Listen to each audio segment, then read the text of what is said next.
The 6th century was defined by a brutal, endless war. To the west, the Byzantine Empire. To the east, the Sasanians. For centuries, these two superpowers drained their economies and fed their populations into a meat grinder of continuous border conflicts. Directly between these bleeding empires sat the Arabian Peninsula. Because it was a harsh, unforgiving desert environment, the warring states largely ignored it. Inside that peninsula, there was no central government, no king, no state military.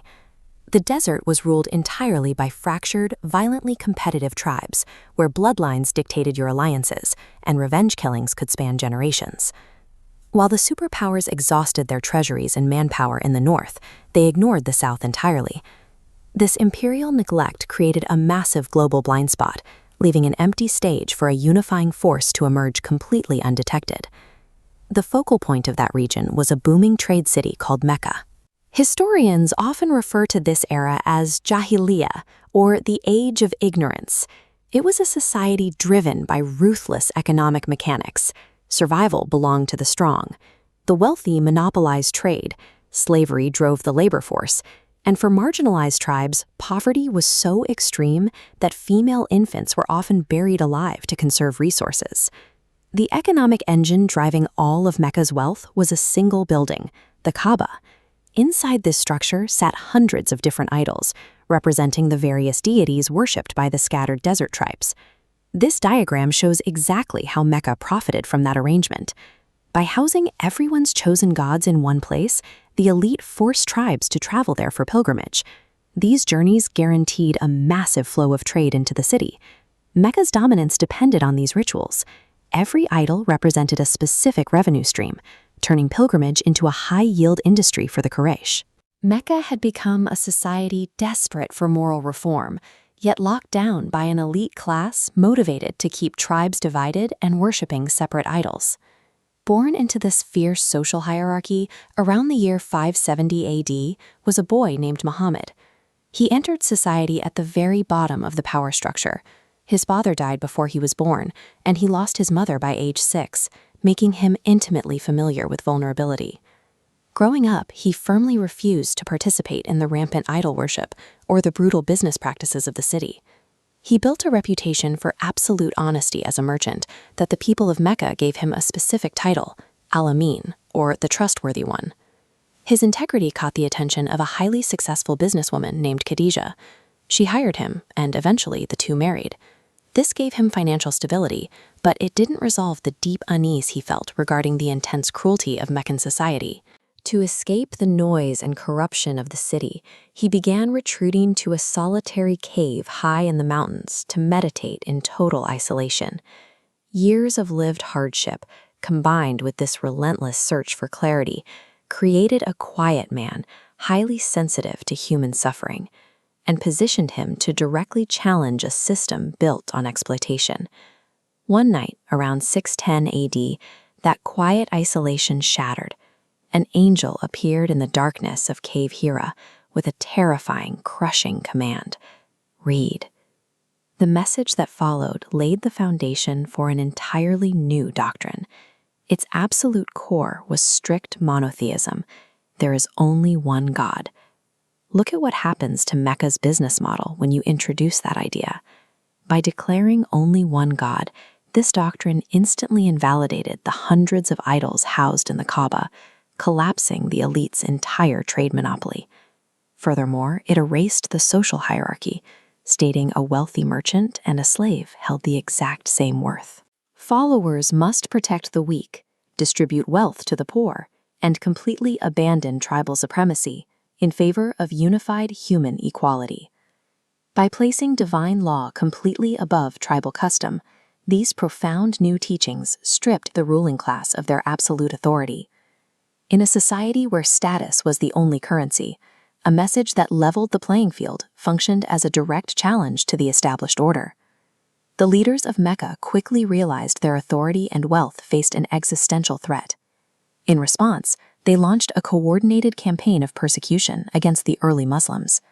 They targeted the most vulnerable members of the new community. Slaves and the poor were mocked, beaten in the streets, and tortured in the desert sun. Among them was Sumayya bint Khayyat, who was executed for refusing to abandon her belief. Yet, despite the executions and the constant threat of violence, the leaders failed to stop the message from spreading. The ideas survived through verbal transmission. Muhammad recited verses of what would become the Quran, a text that connected his teachings to legendary past prophets like Abraham and Moses, delivered in a stunning poetic Arabic that captivated even his enemies. The elites couldn't crush the movement because, for the very first time, the poorest and most marginalized people in Arabia heard a message that validated their basic human dignity. A new metric for human value had been introduced to the peninsula. A person's worth was no longer determined by their bank account, their slave ownership, or the specific bloodline of their tribe. But the situation inside Mecca was rapidly deteriorating. The violence escalated to a point where the Muslims would soon have no choice but to flee their homes entirely. These persecuted refugees would eventually migrate to a city called Medina, where they would establish the bedrock of a civilization that would soon stretch across 3 continents. While the mighty Byzantine and Sasanian empires battered each other in the north, they remained completely unaware that an orphaned merchant emerging from the harsh Arabian sands was about to rewrite the global order. The powerful leaders of Mecca knew they couldn't simply ignore the growing message of Islam, so they decided to starve it out. They enforced a total social and economic boycott on the Prophet Muhammad and his clan, forcing them into a barren valley. For nearly 3 years, the early Muslims were entirely cut off from trade, aid, and the rest of society. This physical isolation was soon compounded by a devastating personal toll. In a short span, the Prophet lost his 2 greatest protectors, his wife Khadija, who was his first believer and deepest comfort, and his uncle Abu Talib, whose political influence had shielded him from direct Meccan attacks. This period became known as the Year of Sorrow. Stripped of his political protection, Muhammad traveled to the nearby city of Taif, hoping to find new allies. Instead of offering sanctuary, the city's leaders mocked him. Crowds chased him through the streets, pelting him with stones until he sought shelter in an orchard, bleeding and exhausted. According to Islamic tradition, during this time of isolation, the Prophet was taken on a miraculous night journey from Mecca to Jerusalem and through the heavens. Beyond providing a connection to the lineage of earlier prophets like Abraham and Moses, this event established the practice of the 5 daily prayers, creating a consistent rhythm of worship that unified the believers' daily lives. With Mecca growing increasingly aggressive and their internal protections gone, the Muslims faced a severe reality. Enduring the persecution was no longer a viable path to survival. They would have to execute a radical change in strategy and leave their homes entirely. The Meccan elite recognized that the Muslims might seek refuge elsewhere, so they plotted a final, decisive strike, a coordinated assassination of Muhammad under the cover of night. Warned of the plot, the Prophet and his closest companion, Abu Bakr, slipped out of the city in secret. This urgent migration north to the city of Yathrib is known as the Hijra. Because Meccan search parties were scouring the main roads, the 2 men spent days hiding inside a remote cave. They deliberately took a winding, evasive route through the harsh desert to throw off their pursuers, before finally reaching the safety of Yathrib. The local tribes of Yathrib had invited Muhammad to serve as a peacemaker, and they welcomed the exhausted refugees with celebration. In honor of his arrival, the settlement was renamed Medina, the city of the Prophet. This move to Medina transformed the movement from a group of hunted refugees into a community with its own territory. By securing a physical home base outside of Meccan control, the Muslims gained the geographic independence needed to organize their own society. Arriving in Medina required a massive shift in leadership style. Muhammad immediately had to assume the roles of head of state, chief judge, and military commander to manage the growing community. One of his first acts was overseeing the construction of Medina's central mosque. It functioned as the civic heart of the city, a place where political alliances were forged, disputes were settled, and public policy was debated. To stabilize a historically fractured city, he drafted what historians now call the Constitution of Medina. This written agreement established a formal social contract among the diverse inhabitants of the settlement. It legally bound together the newly arrived Muslim refugees with the native Arab tribes and the local Jewish communities. Despite their religious differences, the constitution dictated that all groups had distinct rights and a strict obligation to defend the city together against outside attacks. The true strength of Medina came from structurally organizing a chaotic, divided population into a cohesive, multi-tribal society that could finally stand its ground. That newfound cohesion was immediately put to the test. In 624 AD, a heavily armed Quraysh force marched toward Medina. This chart illustrates the terrifying numerical reality: around 300 defenders against nearly 1,000 Meccan warriors at a place called Badr. Fighting for sheer survival, the outnumbered Muslims held the line and secured a decisive victory. This unexpected outcome sent a clear message to surrounding tribes: the Muslims were highly capable military combatants. The Quraysh, humiliated by the defeat, returned the following year, seeking total vengeance. The two armies clashed near the rocky slopes of Mount Uhud. The Muslims initially gained the upper hand, but disaster struck when archers prematurely abandoned their defensive positions on a nearby hill to collect spoils. This single breakdown in discipline allowed the Meccan cavalry to flank them from behind, resulting in heavy casualties and nearly costing the Prophet his life. The losses at Uhud forced the community to reorganize their military command structure. For future engagements, success would depend on a chain of command where orders were followed precisely, regardless of shifts in the momentum of the battle. Knowing the Muslims were still vulnerable, the enemies of Medina orchestrated a massive coalition of tribes to wipe the settlement out. This map shows multiple enemy forces converging directly on Medina. Facing certain slaughter, they adopted a foreign tactic. Advised by Salman the Persian, they rapidly excavated a massive defensive trench around the city's northern perimeter. When the Meccan cavalry arrived, they were stopped cold. Their horses couldn't clear the wide gap, neutralizing their greatest tactical advantage and transforming a planned massacre into a grueling, weeks-long siege. As the standoff dragged on, the attackers were battered by freezing desert winds. Food supplies dwindled, internal trust eroded, and the immense coalition eventually fractured and abandoned the campaign. By holding the line against the largest army Arabia had ever seen, Medina proved it could not be destroyed. The failure of the siege permanently shifted the regional balance of power in favor of the Muslims. Years later, the Prophet led his followers on a peaceful march back toward Mecca to perform a religious pilgrimage at the Kaaba. But the Meccan authorities intercepted them, blocking their entry into the city. Instead of forcing his way in, Muhammad engaged in intense negotiations, resulting in the Treaty of Hudaybiyah. The agreement caused deep frustration among many Muslims, who felt the terms, which required them to turn back that year and seemed to heavily favor Mecca in future disputes, were a humiliating concession. However, accepting those difficult terms demonstrated brilliant strategic foresight. By securing a guaranteed 10-year truce, the Prophet actively chose diplomatic compromise over unnecessary bloodshed. With the constant drain of Meccan warfare removed, the Muslims could focus entirely on outreach. During this period of peace, the Islamic State formed new alliances and expanded its numbers far faster than it ever had through open combat. The very pressure the Quraysh applied to crush the movement actually forged it into a formidable state.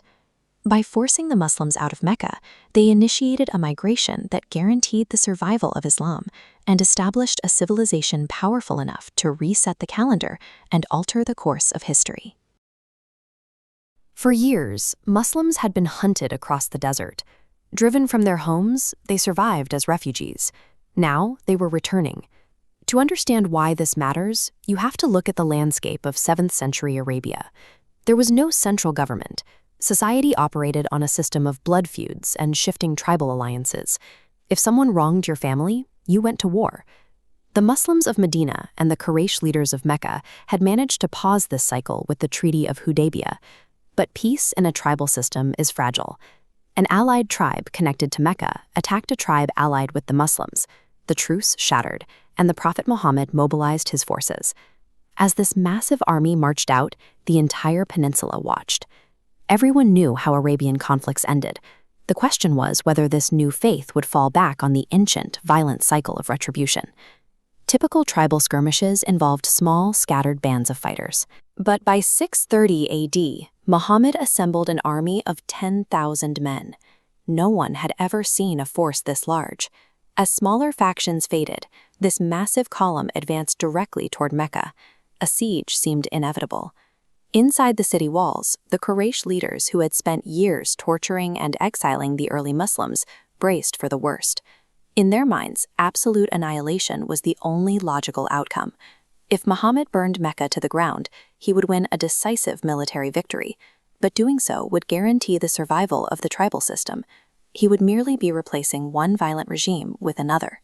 The Muslim forces entered Mecca with virtually no resistance. The city surrendered. But the Prophet did not arrive as a conquering tyrant. As he rode into the vast expanse of his former home, he kept his head bowed in humility. His former persecutors gathered around him, expecting public executions. Instead, he granted a total, general amnesty to the entire city. He told them, "No blame will there be upon you today." In a society constructed entirely on the law of retaliation, forgiving the people who had hunted your family was shocking. By choosing mercy over revenge, he neutralized the centuries-old tradition of blood feuds. That specific decision broke the Arabian cycle of tribal retribution. Following the surrender, Muhammad walked straight to the Kaaba. Inside this structure sat hundreds of separate idols, each worshipped by a different tribe. He ordered every single one of them destroyed. Rededicating the Kaaba to a single god physically dismantled the totems that kept the tribes divided. This new political unity was tested almost immediately. Shortly after taking Mecca, a coalition of fearful tribes attacked the Muslims near Hunain. Caught off guard, the Muslim forces panicked and scattered. Muhammad stood his ground, eventually rallying his men to win the battle. The near disaster proved that massive numbers meant nothing without shared discipline and a centralized belief system. 2 years later, in 632 AD, tens of thousands of Muslims gathered near the rocky hills of Arafat for the farewell pilgrimage. The fractured tribes were gone, replaced by a single, unified population. Standing before them, the Prophet delivered what became known as the farewell sermon. He declared that an Arab has no superiority over a non-Arab, and a white person has no superiority over a black person. Human equality was absolute. He used the speech to outline strict social rules, ensuring the rights of women, the sanctity of life, the strict protection of personal property, and economic justice. These decrees replaced the traditional laws of tribalism with a unified moral code, rendering the old order of Arabia obsolete.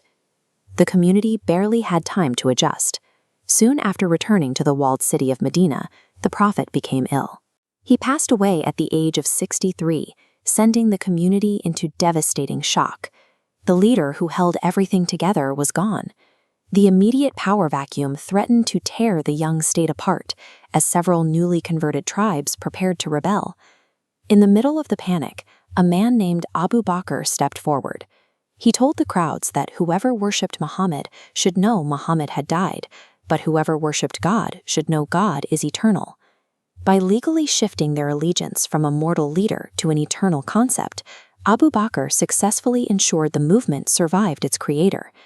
In 23 years, an exiled preacher united the Arabian Peninsula and replaced centuries of tribal warfare with a single political entity. With internal conflicts resolved, this newly unified civilization looked outward. Waiting for them were the two largest global superpowers of the era. To the west loomed the immense architectural and military might of the Byzantine Empire. To the east stood the deep-rooted power of the Sassanid Persian Empire. The conquest of Mecca united the desert and forged the launchpad for a global empire that would eventually reshape global science, philosophy, and trade. The year is 1258, and one of the greatest cities on earth is burning to the ground. Mongol forces have breached the walls of Baghdad.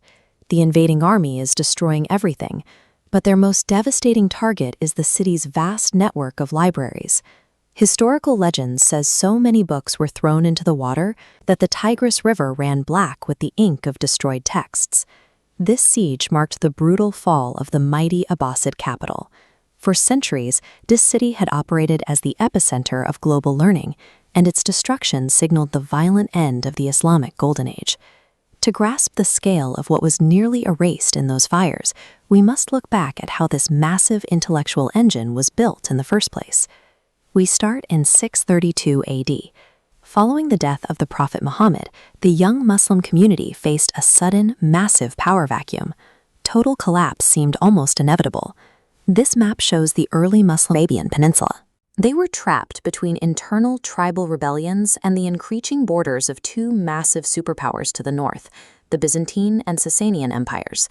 What the early Muslims couldn't know was that these two rival empires had spent decades draining their militaries and treasuries through endless, grinding wars with each other. A fragile, divided desert community, staring down erasure, somehow survived to build an empire that would eventually govern much of the known world's knowledge. The turnaround started with the first caliph, Abu Bakr. He moved aggressively to launch the Ridda Wars, forcing the fragmented Arabian tribes back into a single, unified political state. This map tracks outward expansion under Umar. Muslim armies swept rapidly into Syria, Iraq, Egypt, and Persia. At the Battle of Yarmouk, they defeated the Byzantine army.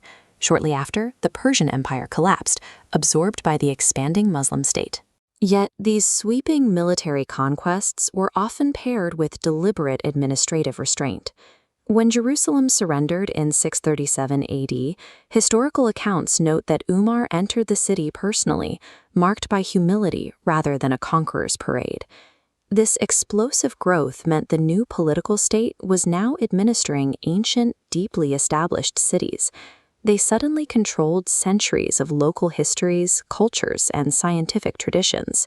As internal political tensions grew, the third caliph, Uthman, sought a unifying cultural anchor. He oversaw the compilation of the Quran into a single standardized text, recognizable by its distinctive Arabic calligraphy. Still, the fractures deepened.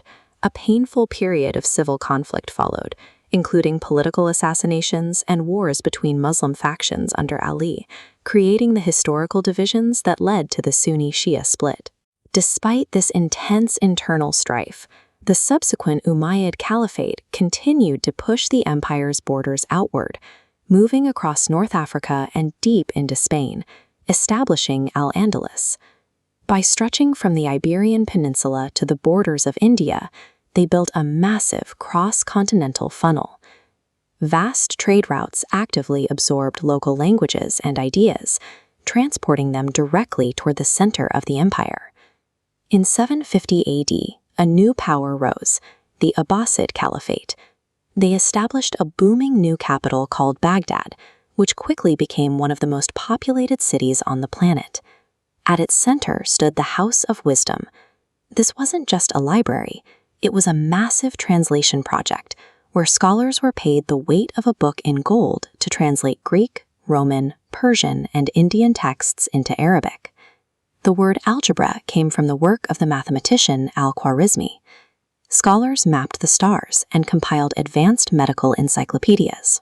Architects applied mathematical precision to create breathtaking geometric patterns and intricate structural designs across the empire.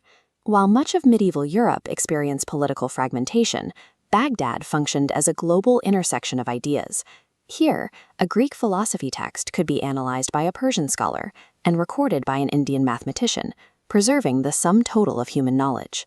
This concentration of knowledge eventually faced immense external pressure during the Crusades. This grinding series of wars over the Holy Lands lasted centuries, though leaders like Saladin eventually recaptured Jerusalem in 1187. But the true catastrophe came from the east. We return to 1258, when the descendants of Genghis Khan stormed out of Asia and brought their siege engines to the walls of Baghdad. The Mongols slaughtered scholars, torched the translation centers, and burned hundreds of thousands of books, bringing the Abbasid capital to its knees. The siege physically shattered the unified empire, plunging the region into a new era of political struggle and fragmentation. But the accumulated knowledge of the Golden Age did not die in those flames. Because the empire had spent centuries relentlessly translating and moving texts along global trade routes, the knowledge had already been decentralized. Exact copies were safely housed in libraries from Spain to India. In the 12th century, these Arabic manuscripts were translated into Latin in centers like Toledo, Spain. They became the core curriculum for Europe's earliest universities, providing the mathematical and scientific frameworks that would later define the Renaissance. The physical cities of the Islamic empires eventually fell, but the system of logic, the language of algebra, and the medical standards they refined didn't disappear. They became the invisible scaffolding of the modern world.